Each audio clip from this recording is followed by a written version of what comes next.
Bismillahirrahmanirrahim. Assalamualaikum warahmatullahi wabarakatuh. Baik, kita akan menjelaskan tentang pengolahan citra bagian pertama.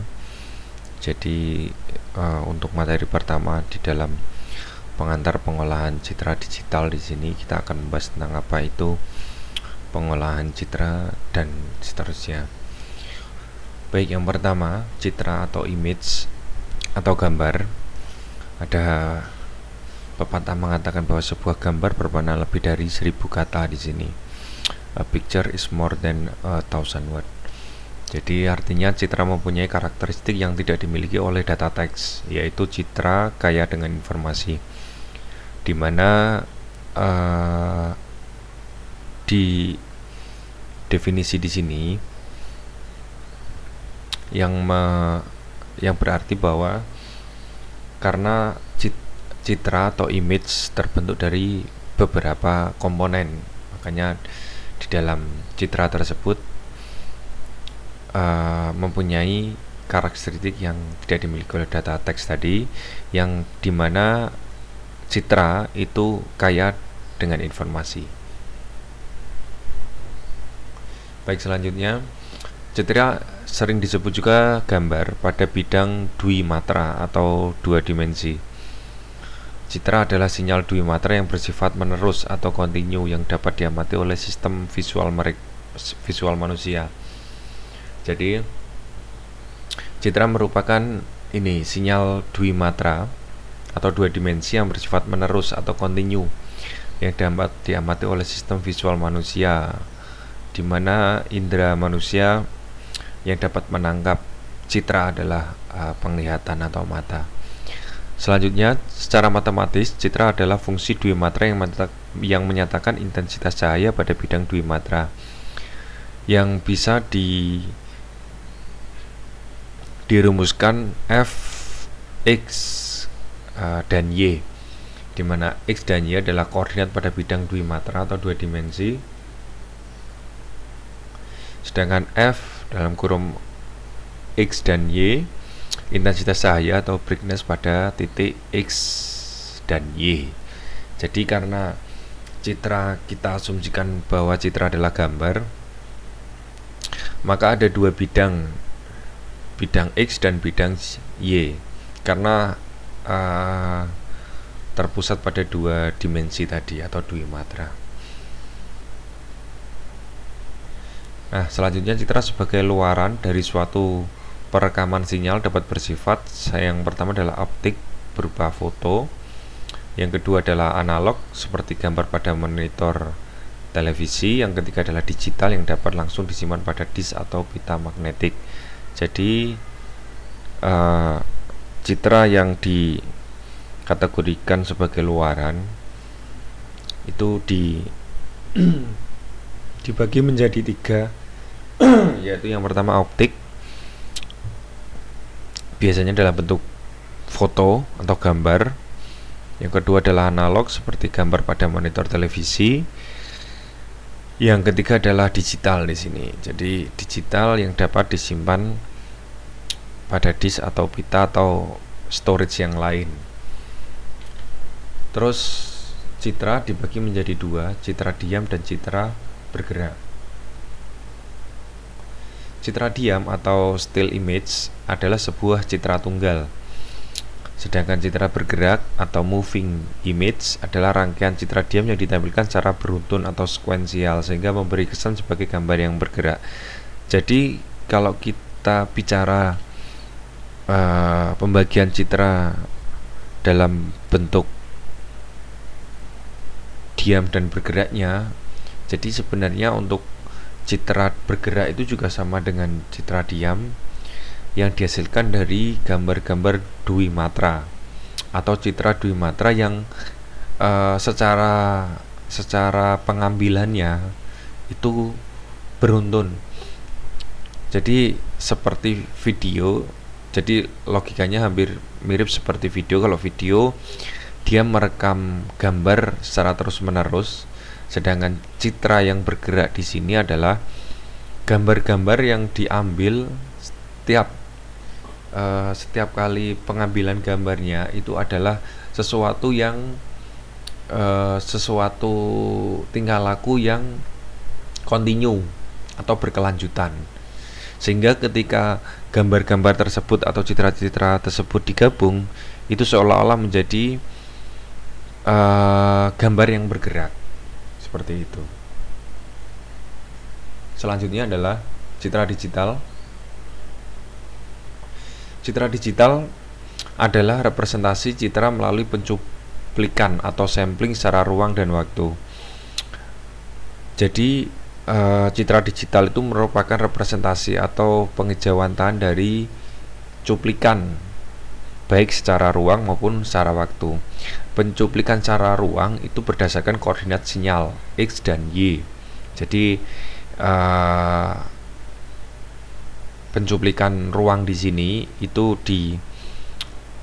diasumsikan dalam bentuk koordinat sinyal, yaitu koordinat X dan koordinat Y.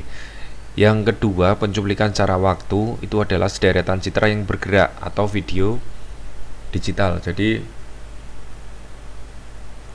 untuk waktu di sini adalah berhubungan dengan lamanya citra tersebut direkam, sehingga dalam outputnya atau dalam keluarannya itu dalam bentuk video digital. Ya, selanjutnya adalah citra digital direpresentasikan sebagai matriks berukuran M kali N. Di sini rumus dari F dalam kurung X dan Y itu adalah F dalam kurung 0,0 F 0,1 sampai dengan F 0,n-1 sampai dengan yang di bawahnya F dalam kurung M min 1,0.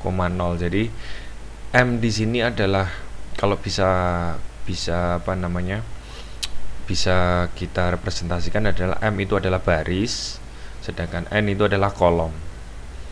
Jadi berukuran berapa itu tergantung dari seberapa besar piksel yang ada. Terus M kali N menyatakan resolusi dari citra. Jadi resolusi di dalam citra tersebut, dari gambar tersebut, di gambar tersebut itu mempunyai resolusi berapa. Selanjutnya adalah setiap elemen matriks menyatakan sebuah piksel. Jadi di dalam elemen matriksnya itu menyatakan sebuah piksel, karena kembali lagi citra itu dibentuk oleh sebuah piksel atau picture element. Nah, ini contohnya. Citra dengan resolusi 1200 x 1500 berarti memiliki 1200 x 1500 piksel. Ya, sama dengan 1.800.000 piksel. Jadi kalau seumpama ini kita gambarkan, ini contohnya adalah sebuah citra atau sebuah gambar, ketika kita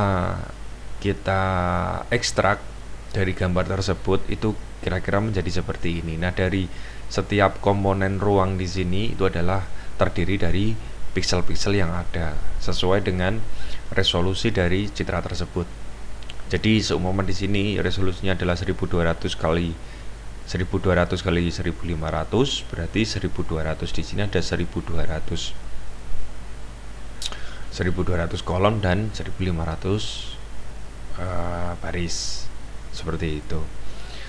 Terus nilai setiap piksel atau F dalam kurung X dan Y menyatakan nilai keabuan atau gray level atau nilai intensitas. Jadi contohnya seperti ini. Jadi gambar ini yang ada di dalam kotak di sini itu terdiri dari 120, 134, 145 dan seterusnya sama dengan 231.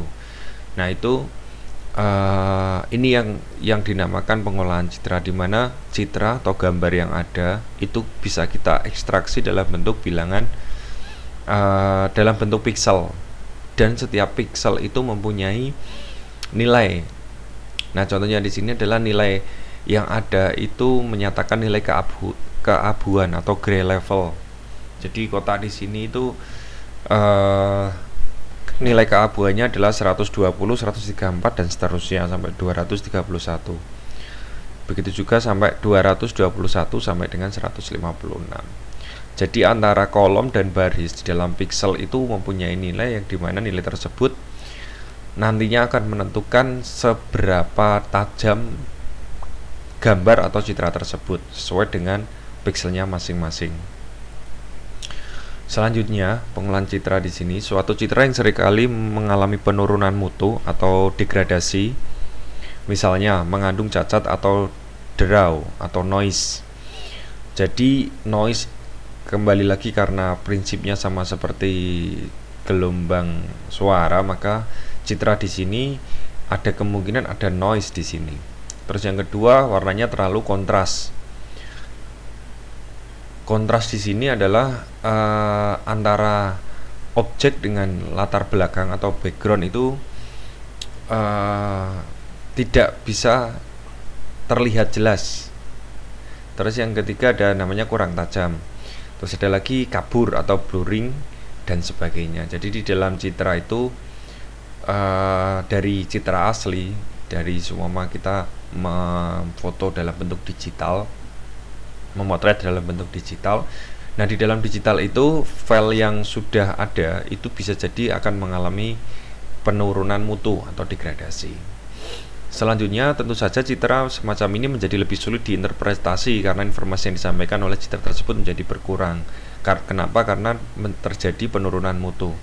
Sehingga tadi contohnya ketika kita melihat citra atau gambar yang kabur atau blur, itu kan kita secara indera penglihatan tidak bisa melihat secara langsung mana itu objek dan mana itu background. Itu contoh sederhananya seperti itu. Jadi ada foto gambar orang dengan latar belakang tembok. Ketika posisi citra yang ada itu mengalami penurunan, contohnya tadi blur atau kabur, maka kita sebagai manusia melihat citra tersebut jadi tidak bisa diinterpretasikan atau digambarkan karena posisi citra sudah tidak jelas. Seperti itu kira-kira. Ini contohnya ada noise image, jadi dimana gambar itu banyak sekali noise. Terus di sini citra dengan kontras terlalu gelap. Jadi mungkin karena kembali lagi ke prinsip penglihatan atau mata mempunyai kadar ketajaman tertentu setiap mata. Terus ada namanya motion blur. Jadi dimana di sini antara objek dengan latar belakang atau lingkungannya juga tidak terlalu jelas. Di sini pengolahan citra adalah pemrosesan citra menjadi citra lain untuk tujuan tertentu, misalnya mendapatkan kualitas citra yang lebih baik. Jadi bisa jadi di dalam pengolahan citra itu adalah mengolah citra, gambar, foto menjadi citra yang lain atau citra tertentu sesuai dengan kebutuhan. Biasanya di sini contohnya mendapatkan kualitas citra yang lebih baik agar bisa dapat diambil informasinya lebih banyak. Terus pengolahan citra digital adalah pemrosesan citra digital dengan melakukan operasi-operasi pemrosesan sinyal dengan menggunakan komputer. Jadi definisi yang lain adalah pemrosesan dengan melakukan operasi pemrosesan sinyal dan menggunakan komputer karena basicnya adalah digital. Menurut Anil K. Jain, umumnya operasi-operasi pada pengolahan citra diterapkan pada citra bila yang pertama, perbaikan atau memodifikasi citra perlu dilakukan untuk meningkatkan kualitas penampakan. Jadi pengolahan citra itu diperlukan yang pertama karena kualitas penampakan atau image atau gambarnya itu kurang jelas, sehingga diperlukan pengolahan citra untuk memperjelas gambar atau citra tersebut atau untuk menonjolkan beberapa aspek informasi yang terkandung di dalam citra. Jadi selain meningkatkan kualitas juga dapat menonjolkan dari sisi tertentu, sehingga dari sisi yang ditonjolkan tersebut kita dapat mengambil informasi yang lebih jauh, lebih dalam. Terus yang kedua, elemen di dalam citra perlu dikelompokkan, dicocokkan atau diukur. Jadi ketika kita sudah sudah bermain dengan pengolahan citra karena kembali lagi konsep citra adalah menyimpan berbagai macam informasi yang dapat kita ambil, kita olah dan kita hasilkan. Maka di sini perlu dikelompokkan, perlu dicocokkan dan perlu diukur. Ini contohnya semua ada citra atau gambar hasil editan. Nah, itu harus kita telusuri, harus kita ekstraksi citra tersebut sehingga menimbulkan menghasilkan bahwa citra tersebut asli atau tidak. Makanya perlu dicocokkan dan lain sebagainya. Terus yang ketiga, sebagian citra perlu digabung dengan bagian citra yang lain. Nah, kebutuhan untuk yang nomor 3 di sini itu biasanya untuk kebutuhan informasi tertentu. Jadi penggabungan antar citra, di mana di dalam penggabungan tersebut akan mendapatkan informasi tertentu. Contoh desain gambar. Jadi kita mengambil dari beberapa citra, beberapa foto, beberapa gambar yang dijadikan satu, sehingga dari gabungan tersebut akan menjadi informasi yang baru. Nah, 3 bidang studi yang berkaitan dengan data citra, namun tujuan ketiganya berbeda, yaitu yang pertama ada grafika komputer atau komputer grafis. Yang kedua adalah pengolahan citra atau image processing, yang dimana di mata kuliah ini nanti akan kita bahas. Terus yang ketiga adalah pengenalan pola atau pattern recognition. Jadi di sini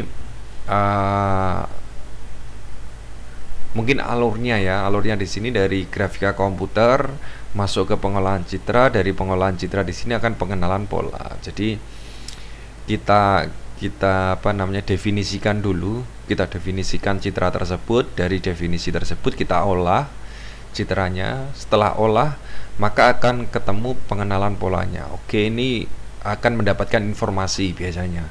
Jadi dari gambar tersebut akan menampilkan informasi atau menghasilkan informasi dari pengolahan citra dan pendefinisian dari grafika komputer tersebut. Nah, kita bahas satu-satu. Yang pertama adalah grafika komputer, bertujuan untuk menghasilkan citra atau lebih tepatnya disebut dengan grafik dengan primitif geometri seperti garis, lingkaran dan sebagainya. Jadi kalau kita gambarkan alurnya adalah data deskriptif, itu masuk kita definisikan dalam bentuk grafik di model grafika komputer, terus nanti outputnya adalah citra. Nah, dari citra tersebut nanti akan kita olah dan kita akan dapat mengenali sebuah pola. Primitif geometri tersebut memerlukan data deskriptif untuk melukis elemen-elemen gambar. Jadi dari primitif tersebut itu diperlukan data. Contoh data deskriptif adalah koordinat titik. Jadi di dalam citra tersebut mempunyai koordinat titik berapa, panjang garisnya berapa, jari-jari lingkarannya berapa, tebal garisnya berapa, warna dan sebagainya. Jadi lebih untuk grafika komputer itu untuk mendefinisikan dari citra tersebut. Sehingga dari definisi citra nanti definisi dari citra tersebut dikemas dalam bentuk sebuah grafik. Nah, contohnya ini. Jadi bisa jadi logikanya terbalik. Jadi gambar ini sudah ada, terus baru kita definisikan. Kita menggunakan model programnya seperti ini, line dalam kurung 0,0,0,40, line 0,40, 60, 60 dan seterusnya. Jadi di sini dari pendefinisian dalam bentuk program di sini itu akan menghasilkan sebuah gambar. Itu untuk grafika komputer. Terus dalam bentuk grafik di sini ada lagi algoritma Bresenham, yaitu membuat garis. Ini contoh programnya ya. Jadi function line dalam kurung x0, x1, y0, y1, integer delta x titik 2 sama dengan x1 min x0, integer delta y titik 2 sama dengan y1 min y0 dan seterusnya. Jadi di dalam grafika komputer di sini untuk membuat sebuah garis itu diperlukan sebuah program sederhana untuk membentuk garis tersebut. Ini contohnya.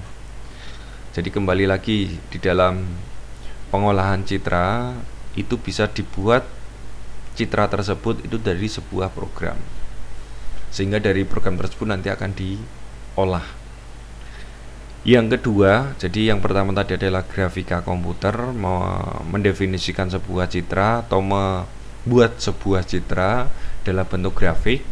Yang kedua adalah pengolahan citra. Pengolahan citra bertujuan memperbaiki kualitas citra agar mudah diinterpretasi oleh manusia atau mesin. Dalam hal ini adalah komputer. Teknik-teknik pengolahan citra mentransformasikan citra menjadi citra lain.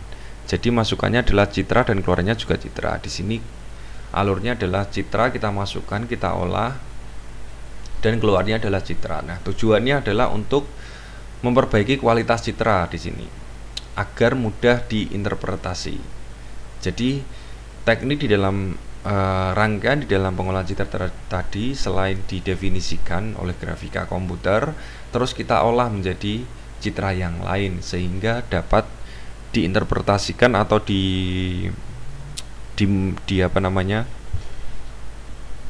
dilihat, digambarkan oleh indera manusia sehingga citra tersebut menjadi citra yang lebih baik dari citra sebelumnya. Pengolahan citra di sini itu ada namanya image denoising. Jadi dari sini satu gambar yang dimana dia mempunyai noise, ketika sudah diolah dia akan menjadi seperti ini. Jadi ini contoh yang pertama. Jadi dimana ketika kita mempunyai sebuah citra yang dimana noise-nya terlalu banyak, deraunya terlalu banyak, maka diperlukan pengolahan citra. Gunanya untuk apa? Gunanya untuk bisa melihat citra tersebut itu mempunyai makna apa. Contohnya seperti ini kan tidak banyak orang bisa melihat bahwa ini adalah sebuah gambar utuh siapa, di mana, dan lain sebagainya. Ketika sudah diolah maka akan menjadi seperti ini. Oh, ternyata ini adalah seorang perempuan yang memakai topi, rambutnya panjang, dan lain sebagainya. Terus yang kedua ada namanya image enhancement. Enhancement di sini adalah penajaman citra. Ini contoh citra awal ketika kita enhancement menjadi seperti ini. Jadi posisi citranya jelas, kita lebih bisa menginterpretasikan.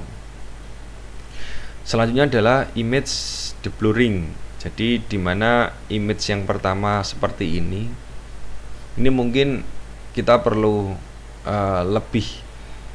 lebih lama untuk mengenali bahwa ini citra apa.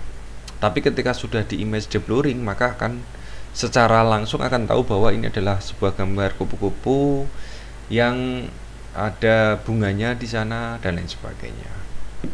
Itu untuk pengolahan citra.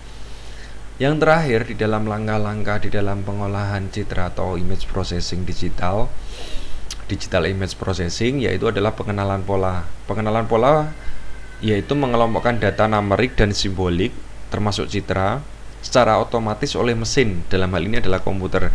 Jadi dari posisi dari grafika komputer ada citra, kita definisikan di grafika komputer. Ketika sudah didefinisikan, kita olah dari data-data tersebut, hasil definisi dari grafika komputer di tahap pengolahan citra. Setelah pengolahan citra sudah selesai, maka akan masuk ke dalam pengenalan pola, di mana di dalam pengenalan pola di sini adalah mengelompokkan data numerik dan simbolik secara otomatis oleh sistem, oleh komputer. Tujuan pengelompokannya adalah untuk mengenali suatu objek di dalam citra. Jadi alurnya adalah citra, terus pengenalan pola akan menjadi sebuah deskripsi objek. Nah, di dalam deskripsi objek inilah yang nanti akan bisa kita olah informasinya dari data tersebut. Nah, ini contohnya. Jadi dari image di sini, dari hasil capture dari sebuah mobil, di sini ada plat nomor. Plat nomor ini harus didefinisikan dulu dalam bentuk grafik tadi. Ketika sudah baru diolah oleh pengolahan citra. Setelah itu dikelompokkan. Ternyata dari image ini kita hanya mengambil posisi yang ada di dalam sini saja. Maka akan di capture di sini, baru diolah. Diolah pengenalan karakter atau huruf atau angka di sini. Nanti akan tahu setelah itu komputer memproses. Oh, ternyata dari sini akan menjadikan data YT58FSZ. Nah, ini sangat bermanfaat sekali bagi banyak hal. Jadi kita bisa mengenali suatu gambar itu mendefinisikan informasi apa. Kayak sekarang yang terjadi adalah image e-tilang, di mana di dalam jalan raya terdapat CCTV yang dimana CCTV tersebut menangkap citra. Dari citra tersebut didefinisikan, terus diolah dan menjadikan dikenalkan dalam pola dan menjadi informasi. Akan mengetahui bahwa mobil tersebut, kendaraan tersebut mempunyai plat nomor berapa dan akan di-matchkan dengan data Samsat seumpama seperti itu. Maka akan ketemu siapa pemiliknya, di mana rumahnya, kapan terakhir kali bayar pajak dan lain sebagainya. Itu mungkin untuk pengenalan citra untuk awal. Nanti kita akan lanjutkan untuk penjelasan citra di pertemuan selanjutnya. Terima kasih, itu dari saya, semoga bermanfaat. Wassalamualaikum warahmatullahi wabarakatuh.